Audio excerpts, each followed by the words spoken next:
Compte rendu de la 49e réunion du Conseil de ministres. Le président de la République, chef de l'État, Félix Antoine Tshisekedi Tshilombo, a présidé ce vendredi 15 avril 2022 par visioconférence la 49e réunion du Conseil de ministres. 5 points étaient inscrits à l'ordre du jour, à savoir 1. Communication du président de la République, chef de l'État. 2. Point d'information. 3. Approbation d'un relevé des décisions du Conseil de ministres. 4. Examen et adoption des dossiers. 5. Enfin, examen et adoption de textes. Communication du président de la République. Avant d'entamer sa communication, le président de la République, chef de l'État, a présenté au nom de toute la nation ses condoléances les plus attristées à la famille de M. Polycarpe Mungulu Tapangane, procureur général de la République émérite, sénateur honoraire et juge à la Cour constitutionnelle, décédé il y a quelques jours à Kinshasa. Il a demandé au Premier ministre de travailler avec le président de la Cour constitutionnelle afin de lui réserver des hommages dignes de son rang pour le service rendu à la patrie. Revenant sur sa communication, elle a essentiellement porté sur 4 points, à savoir 1. De l'adhésion de notre pays à la communauté de l'Afrique de l'Est et du renforcement de la coopération avec la République du Kenya. Le président de la République a salué l'adhésion de la République démocratique du Congo à la communauté d'Afrique de l'Est après une longue période de négociations. Il a indiqué que cela constitue une opportunité, à la fois pour renforcer la paix et la sécurité, mais également pour attirer et promouvoir les investissements et les entrées des capitaux en vue de soutenir la croissance économique et d'améliorer le bien-être de nos populations. L'aboutissement de ces processus d'adhésion doit se conformer à la Constitution de notre pays par la ratification et ensuite les dépôts des instruments irrelatifs en rapport avec les traités pour l'établissement de la communauté d'États de l'Afrique de l'Est ainsi que ses différents protocoles. Vu l'intérêt et les enjeux que cette adhésion représente pour la République démocratique du Congo, le président de la République a exhorté les institutions concernées par les processus de ratification à faire preuve de diligence en adoptant les mesures nécessaires à cet effet. Il a insisté pour que le renforcement de la coopération entre les gouvernements de la République démocratique du Congo et du Kenya, qui a fait l'objet de sa visite à Nairobi, matérialisé par l'accord de coopération bilatérale sur l'agriculture, la pêche et l'élevage, bénéficie de la même attention par les ministres des secteurs concernés, dans la mesure où il constitue un cadre opérationnel permettant aux deux États de mutualiser leurs capacités pour l'exploitation optimale des ressources respectives et en tirer pleinement profit pour les deux peuples. Deuxième point de la communication du président de la République, relatif à l'opérationnalisation de la Direction générale des corridors de développement industriel. Dans la perspective du lancement de la première phase de la mise en service du port en eau profonde de Banana prévu en 2025, le président de la République, chef de l'État, a invité le gouvernement à s'atteler à l'opérationnalisation de la Direction générale des corridors de développement industriel, DGCDI. Cette entité a la tâche de gérer 8 corridors de développement à l'échelle nationale et régionale, parmi lesquels, au niveau national, le corridor de développement Bas-Congo, projet pilote de par sa vocation d'être un instrument d'intégration économique multisectorielle nationale du fait qui concerne 3 provinces, le Congo central, Kinshasa et les Kwango, et au niveau régional, les corridors impliquant 3 pays, République démocratique du Congo, République d'Angola et République du Congo. Afin de pallier les manques de moyens financiers auxquels cet établissement est confronté depuis des années, le président de la République a chargé les ministres d'État, ministres du Budget, les ministres de l'Industrie et des Finances, sous la supervision du Premier ministre, de veiller chacun en ce qui le concerne aux actions à mener pour le fonctionnement optimal du dit établissement public. Dès l'opérationnalisation du dit corridor, il en résultera nécessairement un accroissement des activités logistiques qui se traduira par un volume important de manutention pour le futur port en eau profonde de Banana.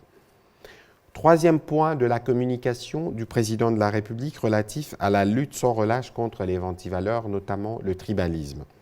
Face à la montée des propos et autres actes d'essence tribale constatés depuis certains temps dans la sphère publique concourant à la crispation de notre environnement social et politique et compromettant ainsi la paix sociale entre communautés, le président de la République a rappelé, partant de l'histoire de notre pays, que chaque montée en puissance des discours tribalistes s'est toujours soldée par l'écoulement du sang de nos compatriotes et la destruction de l'identité et de l'unité nationale. Il a rappelé que notre loi fondamentale reconnaît à tout citoyen congolais les droits d'habiter partout où il veut sur toute l'étendue du territoire national.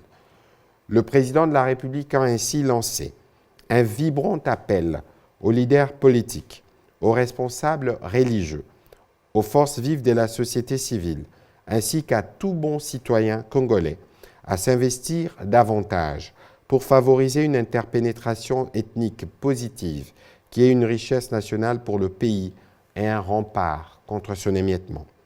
Le président de la République a attiré l'attention du vice-premier ministre, ministre de l'Intérieur, Sécurité, Affaires coutumières, de la ministre d'État, ministre de la Justice et garde de Sceaux, de la ministre de la Culture, Arts et Patrimoine, du ministre de la Jeunesse et Initiation à la nouvelle citoyenneté, ainsi que de la ministre auprès le président de la République, afin qu'ils puissent chacun, dans la limite de ses attributions, travailler pour, d'une part, avoir un arsenal de mesures légales répressives envers les auteurs de l'incitation à la haine et au tribalisme, et d'autre part, d'encourager les initiatives telles que l'organisation des dialogues intercommunautaires en y associant les chefs coutumiers et développer de projets culturels, associatifs et sportifs intégrateurs qui renforceront la cohésion sociale, l'esprit patriotique et l'unité nationale. Quatrième et dernier point de la communication du président de la République relatif à l'opérationnalisation de la zone économique spéciale de Maluku. Le président de la République a rappelé les recommandations qu'il avait formulées au gouvernement lors de la 42e réunion du Conseil des ministres, afin de lever les pesanteurs qui persistent sur le processus d'opérationnalisation de la zone économique spéciale pilote de Maluku. Il a ainsi invité le Premier ministre à évaluer, avec le ministre concerné, l'exécution effective de toutes ces recommandations. Le président de la République a insisté sur le fait que le lancement de ces travaux d'opérationnalisation de la zone économique spéciale pilote de Maluku revêt un caractère urgent du fait de l'installation programmée sur ces sites de sociétés, notamment Pepsi, dont le début des activités contribuera à la création de nombreux emplois. Dans la suite de la communication du président de la République, chef de l'État, le Premier ministre, chef du gouvernement, a informé le Conseil de la mission qu'il a effectuée à Goma et à Bunia du lundi au mercredi 13 avril 2022 dans le cadre de l'évaluation des mesures d'application de l'état de siège dans les provinces du Nord Kivu et de l'Ituri.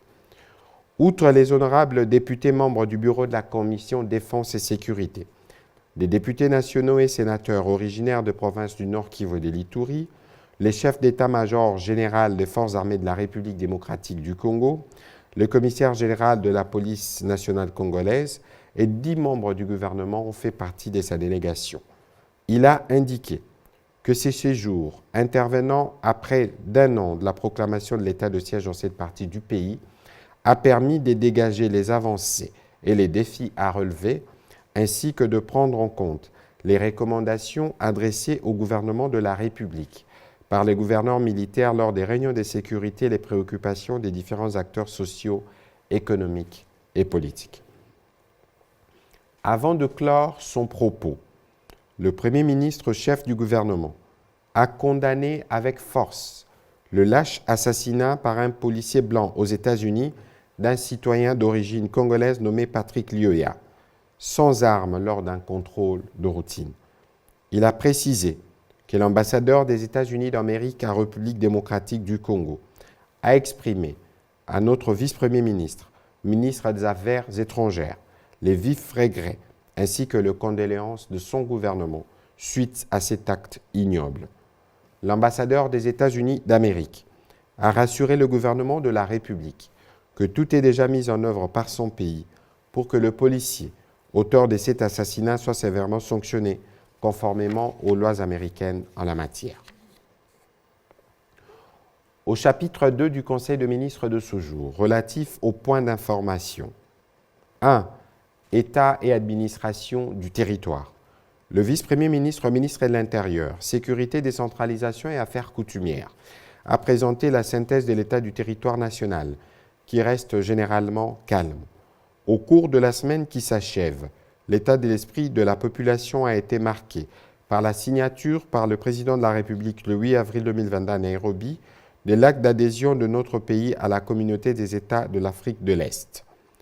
À Kinshasa, le gouvernement ne ménage aucun effort pour permettre aux forces de l'ordre de venir à bout de la recrudescence actuelle du phénomène Kuluna dans certains coins de communes de Kimbanseke, Makala, Sele, Massina et Barumbu.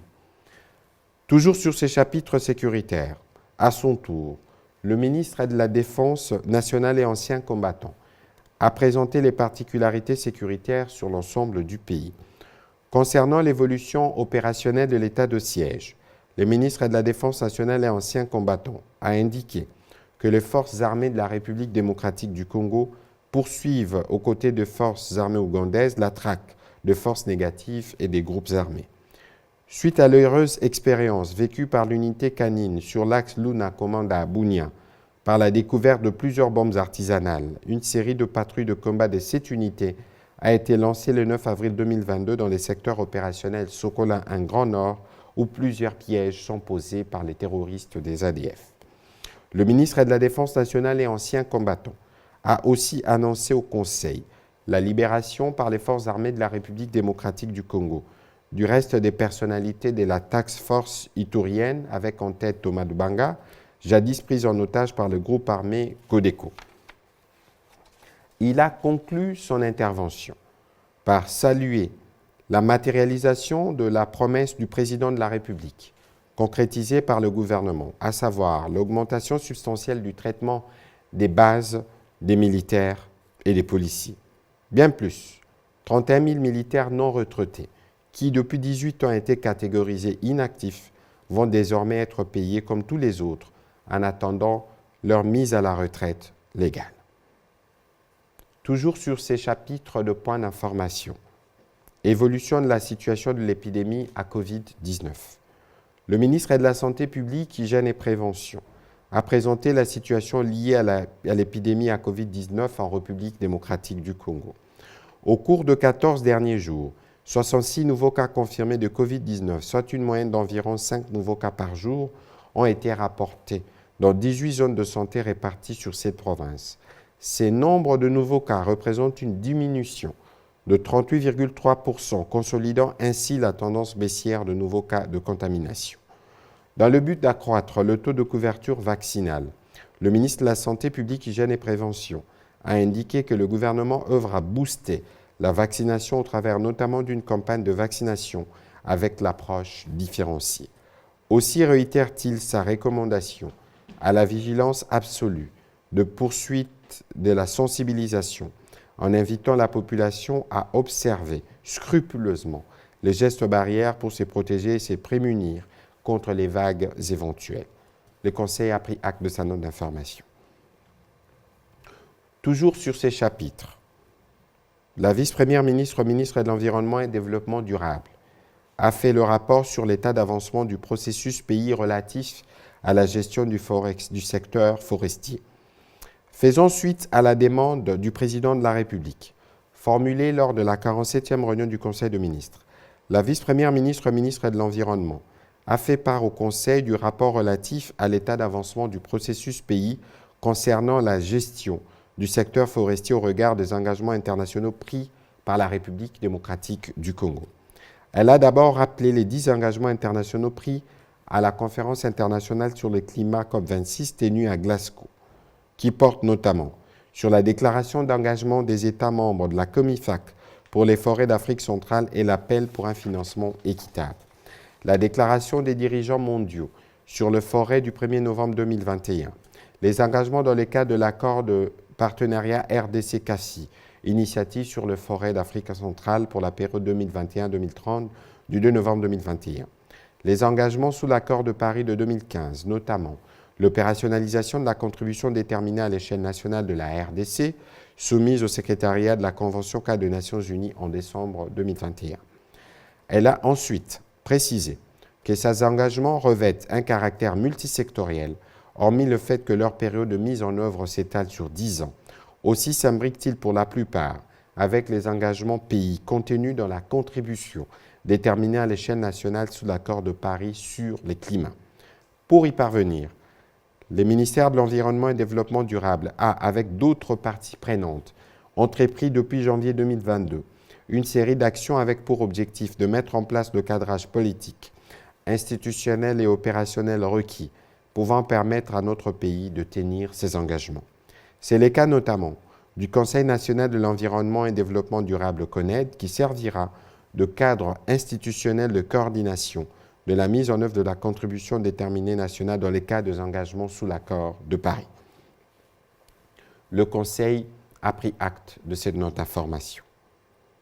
Intervenant à son tour, toujours sur ces chapitres de points d'information, la ministre d'État, ministre du portefeuille, a présenté au Conseil le rapport de la commission ad hoc chargée de l'examen d'informations supplémentaires sur le partenariat entre le gouvernement représenté par Congo Ressources et la société AGN Resources, et ce conformément aux recommandations de la 45e réunion du Conseil de ministres tenue le 18 mars 2022. Il en ressort que les éclaircissements nécessaires ont été obtenus sur les points relatifs à la situation des actifs dormants, à la nécessité de valoriser ces actifs et aux exigences de capitaux frais importants, à l'accès au financement et à l'expertise, au montage et au processus de mise en œuvre du partenariat Congo Ressources et AGN Ressources, et enfin à l'exigence du contrat de performance. La ministre d'État, ministre du portefeuille, a précisé que la commission ad hoc a conclu son rapport en réaffirmant la décision du Conseil de ministres de créer un véhicule financier dénommé Congo Ressources, entreprise du portefeuille de l'État, dont l'État demeurera l'unique actionnaire, recommandant le listing des actifs moyennant l'accompagnement d'une commission constituée des membres des commissions interministérielles permanentes, ECOFIN ainsi que la commission de loi et textes réglementaires, recommandant la signature du contrat définitif avec AGN Resources tout en prenant en compte pour correction les irrégularités relevées dans les mémorandums d'entente et dénoncées par le Conseil de ministres. Le Conseil a pris acte de cette note d'information. Le ministre de l'Industrie a pour sa part présenté au Conseil l'état d'avancement de la mise en place des usines de production des précurseurs de batteries électriques en République démocratique du Congo. Il a indiqué que de manière anticipative, les discussions engagées avec Stenbest Global Institute ont eu pour but de doter notre pays d'un centre d'excellence spécialisé dans la formation et la recherche en chimie et technologie de batterie. L'Université de Lubumbashi a été choisie aux fins de coopérer avec les partenaires allemands et japonais, avec le soutien de la Commission économique des Nations Unies pour l'Afrique, CEA, pour mettre en place les 10 centres de recherche avancés sur le batterie en République démocratique du Congo. Ils seront appuyés par l'École polytechnique de Mutoshi. Ces centres devront soutenir l'émergence d'une chaîne de valeur compétitive pour les batteries, les voitures électriques et les énergies renouvelables en Afrique. Il contribuera à la création d'emplois stables et à la construction des économies locales en vue de réduire la pauvreté et améliorer le bien-être de la population. Le ministre de l'Industrie a annoncé les lancements des activités de ces centres d'excellence à l'Université de Lubumbashi ce 21 avril 2022. Cette activité sera suivie d'échanges avec Afrique-Sim-Bank et d'autres partenaires le 22 avril 2022 au Pullman de Lubumbashi sur le fonds spécialisé véhicules financiers. Le ministre de l'Industrie a sollicité une cohésion de l'ensemble du gouvernement autour de ce projet transversal afin de permettre aux Congolais de profiter véritablement des ressources minières de leur pays. Le Conseil a aussi pris acte de cette note d'information. Au chapitre 3 du Conseil de ministres de ce jour, relatif à l'approbation d'un relevé des décisions du Conseil de ministres, le Conseil de ministres a adopté les relevés des décisions prises lors de la 48e réunion du Conseil de ministres tenue le 8 avril 2022. Chapitre 4, au sujet de l'examen d'adoption des dossiers, 5 dossiers. Du projet de construction de la ligne haute tension de la centrale hydroélectrique de Lungoudi. Faisant suite aux recommandations de la 43e réunion du Conseil de ministres tenue le 4 mars 2022, le ministre des Ressources hydrauliques et électricité a soumis au Conseil les avis techniques pour la relance du projet de construction de la ligne de transport du courant électrique à haute tension de 72 kV de la centrale hydroélectrique de Lungoudi à Kamonia dans la province du Kasaï. Complétant le ministre des Ressources hydrauliques et électricité à ses propos, le ministre d'État, ministre du Budget, à la lumière des avis techniques recueillis auprès de la Direction générale et du contrôle de marché public, DGCMP, a préconisé le lancement d'une nouvelle procédure de passation de marché public, conformément aux prescrits de la loi en vigueur en vue de la relance de ce projet. Après débat et délibération, le Conseil a adopté ces dossiers. Deuxième dossier, création de la compagnie aérienne nationale Air Congo. Le ministre des Transports, voie de communication et des désenclavements, a présenté au Conseil le projet relatif à la création de la compagnie aérienne nationale Air Congo. Il a rappelé que c'est à l'initiative du président de la République, chef de l'État, qu'un partenariat stratégique a été conclu l'an dernier avec la compagnie aérienne Ethiopian Airlines Group aux fins de promouvoir les développements du transport aérien dans des conditions optimales de sûreté et de sécurité dans notre pays, et ce, à travers une compagnie aérienne nationale normalisée, fiable et viable, et dont les parts sociales sont détenues majoritairement par la République démocratique du Congo. Le ministre des Transports, voie des communications et des désenclavements, a expliqué que cette joint venture revêt des atouts substantiels susceptibles d'apporter des solutions techniques, matérielles, financières et l'expertise nécessaire pouvant procurer à la nouvelle compagnie une grande capacité de devenir leader et de supplanter la concurrence de compagnies privées ou étrangères au niveau domestique, régional et international. Après débat et délibération, le Conseil a adopté ces dossiers. Troisième dossier, le ministre de l'Industrie a présenté au Conseil le projet de structuration et de modélisation de la filière manioc à travers la promotion de la farine panifiable en République démocratique du Congo. Il a indiqué que ces projets est une initiative du gouvernement sous l'impulsion du président de la République à travers la cellule d'appui au programme d'urgence intégré du développement communautaire. Cette commission technique mixte a été mise en place et leurs travaux effectués entre 2020 et 2021 ont permis de réunir et d'encadrer des expériences réussies d'introduction de la farine du manioc dans la panification et la pâtisserie, avec notamment l'assistance technique de l'Institut international pour l'agriculture tropicale, IITA. Ainsi, des pains congolais comprenant 20% de la farine de manioc panifiable et des pizzas, gaufres et gâteaux à 100% de farine de manioc ont été dégustés par la délégation de la Banque africaine de développement en mars dernier lors des négociations du financement du projet. Il a été constaté à ce stade que ces produits de haute qualité certifiés ISO constituent une bonne base pour la création de milliers d'emplois, la promotion de la PME et la relance de l'industrie de la panification et de la pâtisserie. Le ministre de l'Industrie a précisé que la mise en œuvre de ce projet exige notamment l'élaboration des mesures d'application de la norme congolaise pour la panification et la pâtisserie et la prise de mesures gouvernementales ciblées, notamment l'octroi des exonérations aux acteurs du secteur privé local œuvrant dans la chaîne des valeurs de la filière manioc autour de la plateforme PUDC. Après débat et délibération, ce dossier a été adopté. Quatrième dossier, projet des normes et standards du numérique applicables au secteur public. Le ministre du Numérique a présenté au Conseil les projets des normes et standards du numérique applicables au secteur public en République démocratique du Congo. Il a précisé que ces cadres normatifs est un ensemble des règles, des directives, des référentiels qui constitueront les catalyseurs d'un fonctionnement harmonieux de l'écosystème numérique de notre pays.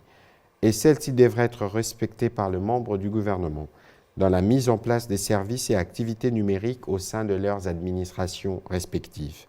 L'objectif final de 5 premiers livres sur les normes et standards du numérique applicables au secteur public, récemment adopté, consiste à garantir aux citoyens congolais et aux usagers des services publics conformes, convergents, intégrés, évolutifs et faciles à utiliser. Ces différents livres portent respectivement sur les bonnes pratiques numériques gouvernementales, les directives numériques de l'État, les socles de logiciels de l'État, le cadre commun d'architecture des référentiels de données, les référentiels généraux d'interopérabilité. Sollicitant l'approbation du gouvernement pour la mise en œuvre consensuelle et programmée de ces normes et standards numériques, le ministre du Numérique a souligné que leur fixation légale se fera par voie d'arrêté ministériel. Après débat et délibération, ce dossier a été adopté. Cinquième dossier soumis au Conseil des ministres de ce jour, relatif à l'approbation du document de politique foncière nationale. Le ministre des Affaires foncières a fait au Conseil l'économie du document de politique foncière nationale de la République démocratique du Congo. Il a soutenu que ceci constitue une avancée significative dans le processus de la réforme foncière engagée depuis 2012. C'est donc pour la première fois depuis 50 ans que notre pays disposera, après la promulgation par décret du Premier ministre chef du gouvernement, d'un instrument de politique foncière documenté en phase avec les enjeux actuels et les questions émergentes. Ces documents de politique foncière nationale réaffirment avec force le principe selon lequel le sol est la propriété exclusive, inaliénable et imprescriptible de l'État congolais. Il introduit des innovations qui garantissent, entre autres, l'amélioration de la sécurité juridique de droits fonciers et immobiliers, le renforcement de la sécurisation de la tenue foncière coutumière collective et individuelle, la décentralisation de la gouvernance foncière, la mise en place des mécanismes de collaboration et de coordination intersectorielle, la rationalisation du régime fiscal et le renforcement du régime de protection pénale de terre. Après débat et délibération, le Conseil a adopté ces dossiers. Dernier chapitre du Conseil des ministres de ce jour, relatif à l'examen et à l'adoption de projets de textes. Deux textes du secteur de l'environnement et développement durable. La vice-première ministre, ministre de l'Environnement et Développement durable, a soumis au Conseil pour examen et approbation deux projets de textes. Le premier, concernant le projet de loi modifiant et complétant la loi numéro 11/009 du 9 juillet 2011, portant principes fondamentaux relatifs à la protection de l'environnement. Il intègre deux dimensions qui, à l'époque de son élaboration, n'étaient pas des sujets de grande urgence comme ils les sont actuellement, à savoir la lutte contre le changement climatique, la contribution déterminée au niveau national au titre de l'accord de Paris sur le climat de 2015. Le deuxième projet de texte a été relatif à l'arrêté ministériel portant création, organisation et fonctionnement de la commission ministérielle chargée de la révisitation de tout le contrat des concessions forestières d'exploitation et des conservations octroyées à ces jours par la République démocratique du Congo. Ces projets d'arrêté identifient la composition des membres devant faire partie de la commission ad hoc à créer, déterminent ses structures et fixent les délais de son travail à 6 mois. Les missions assignées à cette dernière sont claires, notamment inventorier tous les contrats de concession forestière octroyés par l'État à ce jour, constater la conformité de ces contrats aux lois et règlements en la matière, proposer la suspension ou, les cas échéants, l'annulation de contrats jugés illicites, appliquer les amendes transactionnelles à l'encontre des exploitants non en règle, proposer des poursuites judiciaires contre les sociétés détentrices de faux contrats de concession forestière. Après débat et délibération, le Conseil a adopté ces deux textes. Commencé à 11h59, la réunion du Conseil des ministres a pris fin à 17h34. Je vous remercie.